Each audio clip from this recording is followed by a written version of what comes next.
A'udzubillahi minasyaitonirrajim. Bismillahirrahmanirrahim. Assalamualaikum warahmatullahi wabarakatuh. Waalaikumsalam warahmatullahi wabarakatuh. Sekarang tema kultum saya adalah keutamaan sujud.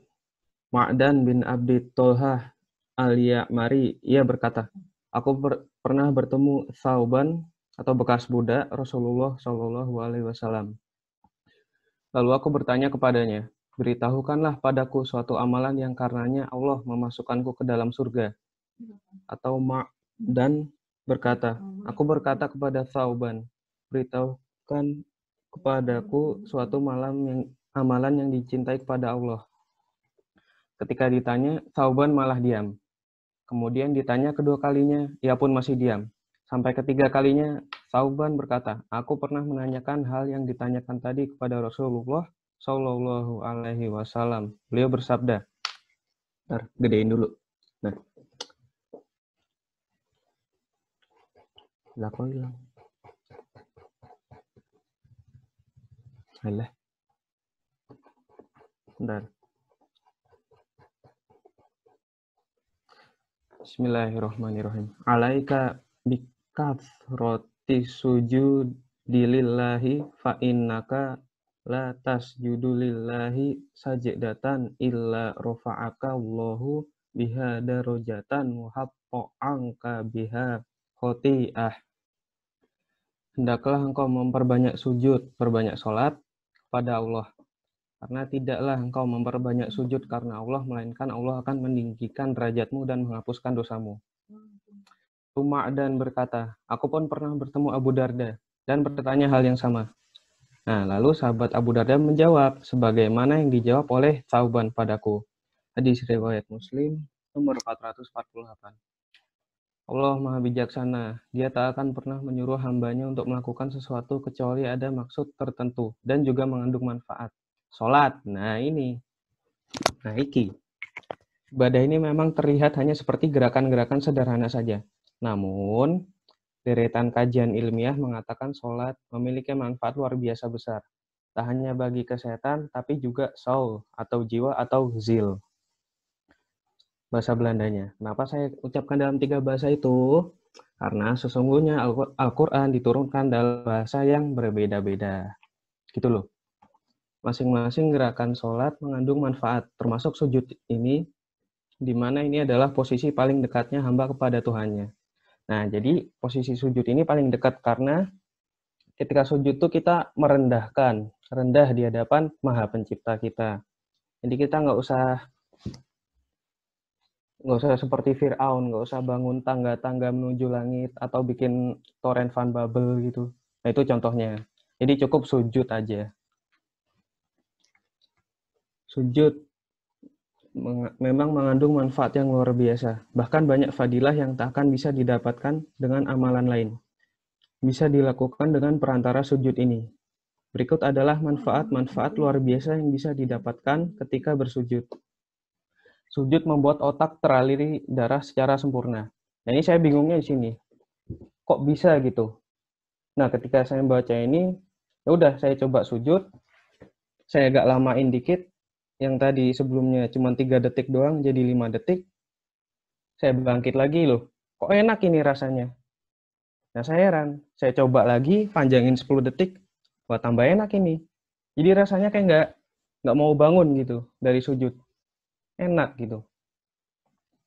Nah, ini saya ingat jokesnya Malaikat Jibril ini. Jadi, gimana ya? Moga-moga hadisnya benar ini. Kalau salah mohon dibenarkan, Pak Joko. Takut menjerumuskan saya. Moga-moga, silakan. Nah, Jibril tuh ngakak istilahnya. Kalau lihat manusia yang mencari ketenangan selain dari sholat. Nah, ini saya kepikiran jokes ini nih. Pagi malam saya pikirin mulu ini. Sebelum tidur kepikiran terus. Nah, ya udah, saya salah sholat. Wah, bener ini jokesnya. Wah, asli ini. Ini saya tahu kenapa Jibril ngakak ini. Saya coba lagi dengerin musik lah. Nemu ketenangan iya. Cuman nggak seperti yang dikatakan Jibril ini. Ini coba, ya udah. Saya cobalah dengerin musik rock lah. Oke, Queen misalnya lah. Musik pop, oke. Jazz, oke. opera, oke. Nah, tapi beda ini. Beda dengan sujud. Oke, di situ saya coba sering-sering baca Al-Quran. Wah ini, asli ini. Yang benar di sini ini. Nah, oke, kita lanjut ke tema lagi. Jadi otak tuh butuh yang namanya darah untuk bisa tetap hidup dan beregenerasi. Karena fungsi darah adalah sebagai penghantar zat-zat makanan beserta air dan juga oksigen. Nah, dalam keadaan biasa, otak sebenarnya sudah teraliri darah dengan baik. Namun, menurut para pakar, proses tersebut tidak berjalan terlalu sempurna. Maka dari itu, sujud adalah satu cara agar bisa menyempurnakannya. Nah, oleh karena itu, saya penasaran, saya cobain sujud. Oke, ketika sujud, jantung berada lebih tinggi dari posisinya daripada kepala. Oke, jadi ini kepala lah. Ini jantung. Kan kalau kita jalan, posisinya gini tuh. Nah, kalau kita sujud, ini kan ruku. Sujud tuh lebih rendah. Jadi kan logis kalau darah mengalirnya ke tempat yang lebih rendah karena sujud. Ya gak, ya gak? Oke. Hal ini mengakibatkan darah mampu mengaliri otak dengan baik. Bahkan menurut para dokter, nah ini yang bikin saya menarik tuh para dokternya ini. Dokter aja percaya, loh kok saya enggak? Gitu loh.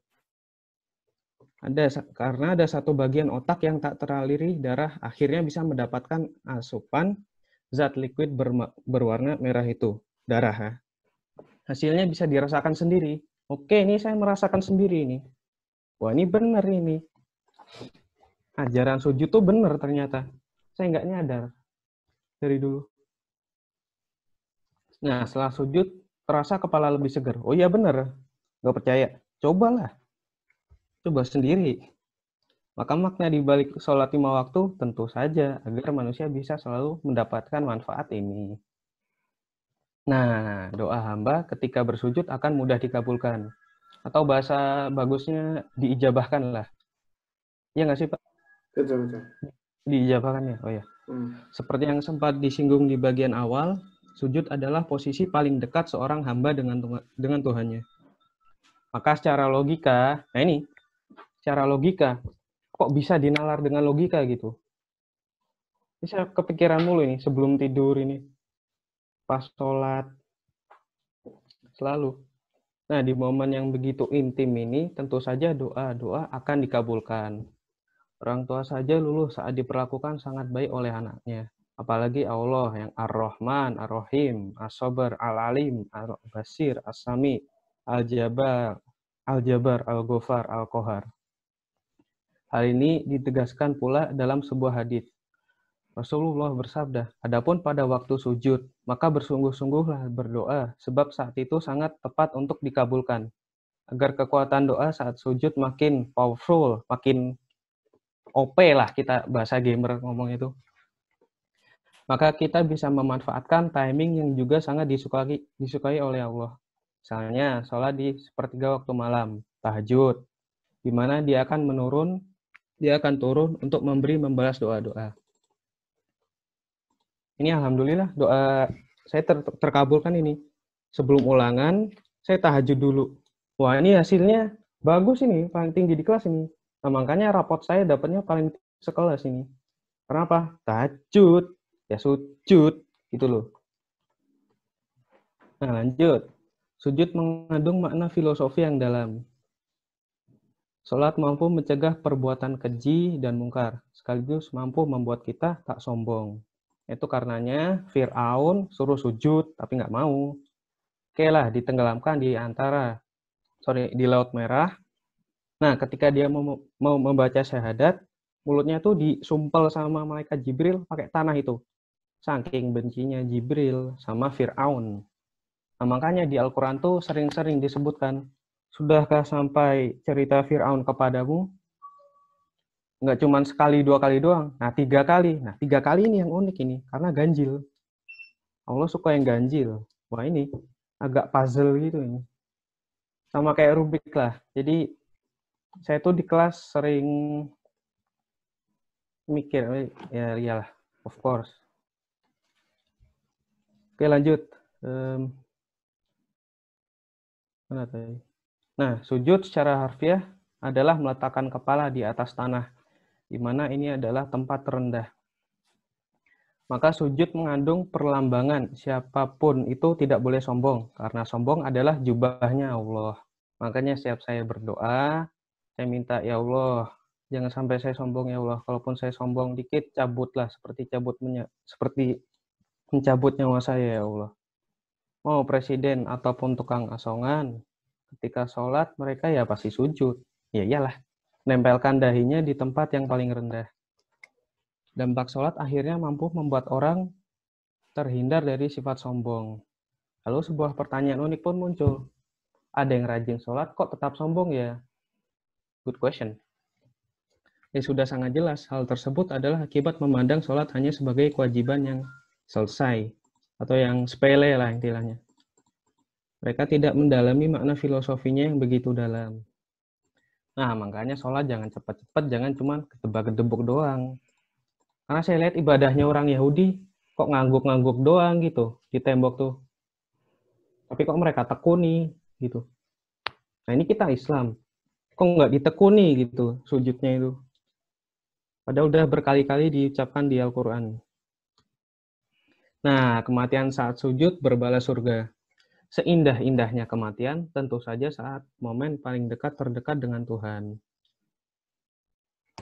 Nah, Pak, tahu nggak Pak? Ibadah apa sih? Dicabutnya nyawa orang beriman tuh seperti apa? Seperti tepung, ada rambutnya, ya, terus itu dicabut gitu. Ya, ini rambutnya itu diambil dari tepung, pelan-pelan. Itu nikmat sujud tuh seperti itu, Pak. Jadi sangat nikmat. Bukan main nikmatnya. Sangat. Very, very. Très nikmat. Sorry. Nah, berjihad di jalan Allah atau mati dalam keadaan paling intim dengan Sang Pencipta. Yang mati saat bersujud, saat kita minta maaf atas segala dosa, saat dimana Allah memberikan rahmatnya, kemudian dipanggil.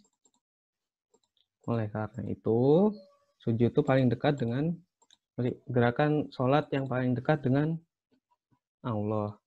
Karena puncak dari zikir tuh sholat. Nah, puncak dari sholat adalah sujud. Nah, makanya dari dulu Nabi Adam sampai Nabi Muhammad nyuruhnya untuk sujud. Semuanya sujud. Oke. Sungguh kematian seperti ini tidak akan berbalas apapun selain surga. Cara seseorang mati tergantung pada hal yang disukainya. Jika kita suka sholat, maka akan mati dalam keadaan sholat. Kalau suka main game, akan mati dalam keadaan ngegame. Saat main Rubik, akan mati dalam keadaan ngegame. Keadaan main Rubik. Nah, ini jujur saya suka main Rubik. Seru sih, jujur. Kayak brain teasing istilahnya itu. Jadi otak kita kayak dimain-mainin gitu. Suruh dipakai. Nah ini makanya jangan sampai pas main Rubik meninggal. Nah kan nggak lucu gitu loh. Hale. Nah jika menginginkan mati dalam keadaan sujud, maka sudah tentu kita harus menjadikan aktivitas ini sebagai hal yang kita suka. Memang sangat beruntung mereka yang meninggalkan dunia ini dengan sebaik-baik cara. Nah tahu nggak? Kalau nikmat dunia itu ibarat apa sih? Ngambil air laut, lalu kamu teteskan. Nah itu nikmat dunia itu tetesan-tetesan itu. Nah, saya pikir, oh iya, berarti dikit doang dong. Cuma segitu doang. Itu nikmat dunia. Nah, belum makhluk hidupnya. Wah, ini berarti dunia kecil dong ini, sepele dong. Oh ya udah, saya tinggalkan dunia. Saya pilih ke akhirat. Oke lah, saya tinggalkan itu. Nah, diperkuat lagi tentang adanya surat Ar-Rahman. Fabi'ai ala irobikuma tukadziban. Maka nikmat mana lagi yang kau dustakan. Nah, 5. Yang terakhir. Oh ya, manfaat kesehatan lain hanya dari sujud. Manfaat sujud nyatanya tak hanya untuk otak dan juga jiwa. Ternyata gerakan simpel, sederhana, namun bermakna dalam ini mengandung manfaat kesehatan yang luar biasa. Misalnya, menegakkan sistem pernafasan, merenggangkan otot-otot tertentu yang jarang digerakkan, atau menggerakkan otot-otot tertentu yang jarang digerakkan, sehingga bisa menata ulang posisi organ tubuh, keadaan seimbang dan presisi. Nah, selain itu, sujud mampu meredakan pening dan migrain. Jadi ini sama lockdown ini saya banyak tugas, serius. Tugasnya bukan main, kadang kesel juga ngerjainnya. Oke, saya tinggalkan lah. Saya lari dari tugas itu. Harinya kemana? Ngegame. Wah, ini salah ini. Oke, saya coba lari ke Rubik, tetap salah. Yaudah, saya lari ke sholat. Nah, ini. Bener-bener ini. Masalahnya hilang. Sakit kepala tuh di mana? Jadi, di belakang sini. Sorry, di sini. Kadang menjalarnya tuh di sini. Sorry. Nah, terus menjalar ke sini. Ke jidat. Oleh karena itu kita sujud. Sorry. Makanya banyak yang menyarankan sholat sebagai obat ketika merasakan pikiran kacau, rumit, dan tak karuan. Nah, itu benar yang saya bilang tadi. Masalahnya, sujud membuat otak menjadi rileks dan juga segar. Jujur nih, saya cobain sendiri, benar ini manfaatnya. Jadi, lebih santai gitu. Rasanya kayak nungguin sholat gitu. Udah subuh nungguin zuhur gitu. Nggak zuhur-zuhur ini. Ya bentar lagi lah. Nah, ini kadang dari zuhur nungguin asar, kadang ada yang sampai nungguin isya itu, kata Ustadz tadi itu. Nah, sampai mana? Nah, begitu banyak manfaat dari gerakan sederhana ini. Sudah tahu manfaat luar biasa dari sujud, maka sudah jadi hal yang wajib pula untuk mengetahui cara melakukannya dengan benar. Jadi jangan cuma asal gerak doang, dirasakan setiap gerakannya, setiap gerak-geriknya dirasakan. Sujud terbaik adalah menempelkan 7 anggota tubuh, yakni dahi, 2 telapak tangan, lutut, dan juga kaki. Nah, Rasul juga menganjurkan kita berlama-lama dalam sujud, terutama di rakaat terakhir sebelum salam. Itu dijabahkannya doa tuh pas sujud di rakaat terakhir. Tanya doa yang walaupun kita pikir impossible itu. Mengapa yang impossible bagi Allah? Coba. Nah, coba Pak Joko, yang impossible bagi Allah apa, Pak? Yang impossible bagi Allah. Ya, coba. Kita main tanya jawab ini, Pak. Terkait dengan kita atau terkait dengan Allah? Terkait dengan doa dan Allah. Antara kita, doa, dan Allah. Apa ya? Oke, 3 detik. 1, 2, 3. Nah, apa tuh? bulan aja terbelah. Ya udah, makanya pas saya makan bakso, saya belah itu. Wah, ini saya ingat bulan terbelah ini. Makanya ada bulan terbelah di langit Eropa dan juga langit Cina. Masya Allah. Nah, nikmati indahnya bertaubat dan meminta kepada Allah saat itu. Dan rasakan manfaatnya bagi kehidupan. Semoga kita juga dimampukan meninggal dalam keadaan paling mulia ini. Amin. Amin. Nah, sadaqallahul azim. Sekian dari saya. Wassalamualaikum warahmatullahi wabarakatuh. Waalaikumsalam warahmatullahi wabarakatuh. Terima kasih, Daril. Mohon maaf kalau adanya salah, itu asli dari kita sendiri. Kalaupun ada kebenaran, itu hanya dari Allah.